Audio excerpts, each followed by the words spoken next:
What class should I be? How many different ways are there to choose your class? Stick around. Welcome to D&D Talks, Roleplaying Made Easy. This series is going to be about creating your character in 5 easy steps. So let's get started. If you haven't already watched Step 1, I highly recommend you watch it before continuing on. You can find the link in the description below. The second step in creating a character is to choose a class. If you have a good handle on your character already, the choice might be easy. If not, here are some suggestions on how to choose a class for your character. Class is sort of like your role or your job or career. It'll be the type of things you probably will be doing in a fight, or while you're visiting a town, or on the road traveling. The following questions will help narrow down which classes might best suit the character you want to play. If you've already completed Step 1, these will be easy for you. If not, or still unsure, think on these questions to determine which class you might want to play. Choosing class by skills or abilities. Do you want to use weapons and fight in combat? Do you want to cast spells or use magic? Do you want to talk and speak with divinity and divine entities, or mysterious ancient powers? Or do you want to sneak around and steal stuff? Or perhaps you like to be social and talk your way through issues. Choosing a class by party role. Do you want to fight and defend the party in combat? Or would you rather heal and keep the party alive? Or you could scout and gather information. Or perhaps you want to support the party and give them buffs and minor protections. And there's always challenge. Choose a class you haven't played before. Learn its intricacies and what things it can do and can't do. Randomly choose your class. Roll a d12 and pick out the one from the list. Or you could have a friend or your DM help choose one for you. Fighting or defending with weapons. If you like fighting with weapons or getting into the thick of combat, then these classes may be the ones for you. Barbarian. Player's Handbook, page 46. This class is typically a tribal or nomadic, primitive style type of character that uses melee weapons such as axes, great axes, clubs, and other thumping type weapons. They tend to be gruff or rough type personalities, wage into battle, taking on all comers. Fighter, Player's Handbook, page 70. This class is usually viewed as a soldier, wielding a sword and shield, sometimes wielding two-handed weapons or a mace or a warhammer. They also tend to wade into combat, taking on all challenges that come before them. Paladins, Player's Handbook, page 82. This class is usually viewed as the holy warrior, fighters of the church. They usually wield sword and shield, or perhaps polearms or maces. They tend to be the defensive type warrior, keeping the enemies at bay from the party and protecting them. Rangers, Player's Handbook, page 89. This class is usually viewed in 2 ways.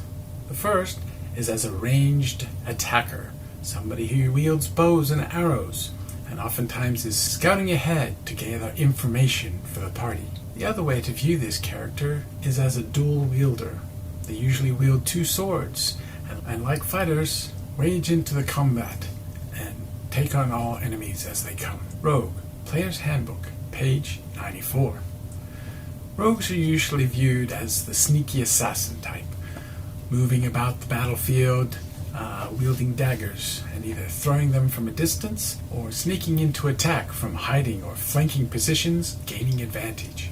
And then there's the Monk, Player's Handbook, page 76. The Monk is the quintessential unarmed martial artist. At higher levels, they can catch missiles and other abilities such as extra movement, walking on liquids, or even walls. Optionally, there is the Cleric, Player's Handbook, page 56. Usually this is the healer of the party, but there are such specializations as the War Cleric, which makes them feel more like paladins or fighters. And then there's the Druid, Player's Handbook, page 64. This class is usually the shape changer and spellcaster. However, changing into certain combative type creatures can give this class the flavor of a fighter. Magic and spellcasters. If you want to use magic and cast spells, then these may be the classes for you. Bard, Player's Handbook, page 51. This is usually a support class. Bard is an entertainer that casts spells to buff or debuff its targets, giving minor pluses to friendlies and disadvantages to the enemy. Druids, Player's Handbook, page 64. This class is viewed as nature's spellcaster, calling up woodland creatures, calling upon the elements, even traveling through plants. It has some healing sprinkled in as well. Sorcerer, Player's Handbook, page 99.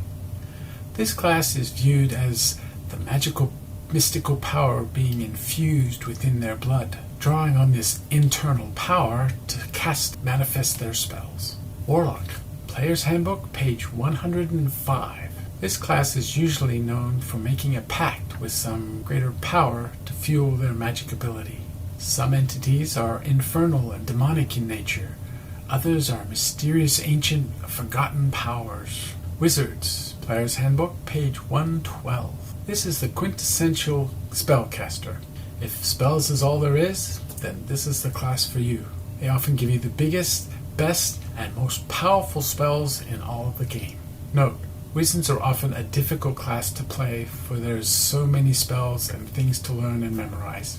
Optionally, you could play a cleric, Player's Handbook, page 56, or a paladin, Player's Handbook, page 82. These classes are usually healer classes, but they do contain many spells, including divination spells. Also, the monk, Player's Handbook, page 76. A specialized version of the monk can allow you to cast some spells. Think The Last Airbender. Divinities or ancient powers. If you wish to talk to deities or ancient powers, then these may be the classes for you. Clerics or paladins. Player's Handbook, page 56 or page 82. This class usually deals with the deity that grants them power to cast spells. Some spells or powers allow for divination or answers from the future or beyond the grave. Warlock, Player's Handbook, page 105. The patron from which the pact was made are often ancient entities with great power and knowledge that the warlock can request. Note, patrons are not often forthcoming with that power, and usually require some sort of service to grant it. Stealthy and Scouts. If you like to sneak around or scout ahead and gather information for the party, these may be the classes for you. Ranger, Player's Handbook, page 89. The Ranger is almost universally viewed as a scout of the party when it usually involves the wilderness. Rogue, Player's Handbook, page 94. The rogue is usually universally known as the sneaky assassin. They are usually sneaking around or scouting ahead in towns or dungeons. Monk, Player's Handbook, page 76. The monk is not often thought of as the sneaky type, but many of their abilities at higher levels allow for this type of playing. Socialites and Support. If you want a more social interactions or help your party in other ways than fighting, then these classes may be the ones to choose from. Bard, Player's Handbook, page 51. This class does double duty when it comes to support and social interactions. Many of their skills are designed to support the party or hinder enemies. They also have high charisma for any social encounters. Warlock, Player's Handbook, page 105. This class is also based around charisma and social interactions, both with their patrons and situations dealing with others. In addition, they have many support-type spells. Cleric, Player's Handbook, page 56. Clerics are often the voice of reason within the party. Utilizing their charisma, they tend to resolve things through talking. Several support spells are also at their fingertips. Paladin, Player's Handbook, page 82. Paladins are based on charisma and have many supportive spells also. Other or challenge. So far I've given the typical or generic way of looking at most of these classes. You can always challenge the stereotypes, which brings me to other or challenge options for choosing your class. You can just randomly choose a class. Roll a d12 and select the class from the table of contents in the Player's Handbook. This can be a quick way to get a class, but it may give you a challenge in how to mesh that class with your character concept, especially if you've gone through steps 1 already. If you are new, or have only played a few classes, challenging yourself to play a class you haven't played before can be rewarding and exciting. It will take some research, and be difficult in the beginning, but in the end you will have learned a new class for future characters and expand your skills and abilities as a role player. I would highly suggest this if you are still learning and trying to grow your abilities. If you're creative and like coming up with unusual twists or concepts, you might decide to choose a class and portray it in a different light. Perhaps a cleric of death acts more like a necromancer, or a rogue is more of a charlatan and charismatically decides to con the wealth out of others instead of sneaking in the shadows and assassinating them. Perhaps your barbarian has seen too much bloodshed and prefers now to resolve things in peaceful negotiations. Bucking the system and finding new creative ways, changing things up, is a great way to bring new life to a character class. Just know that this can be difficult and a challenging way to play. If you still can't make up your mind on what class to play, have a friend or your DM help you choose your class for you. That way you can work on figuring out the class and playing your character the best way possible. Now for the bonus tip. If you're having trouble figuring out which class to play because you're not familiar with them or what they're capable of, I suggest reading them all and getting familiar with them.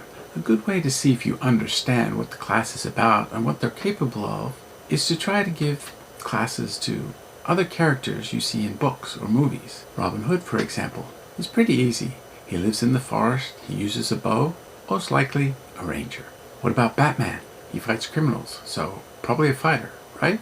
But usually doesn't use any weapons. So, monk? But he sneaks around at night in the shadows and attacks from them. So, rogue? What if all those gadgets he used were spells?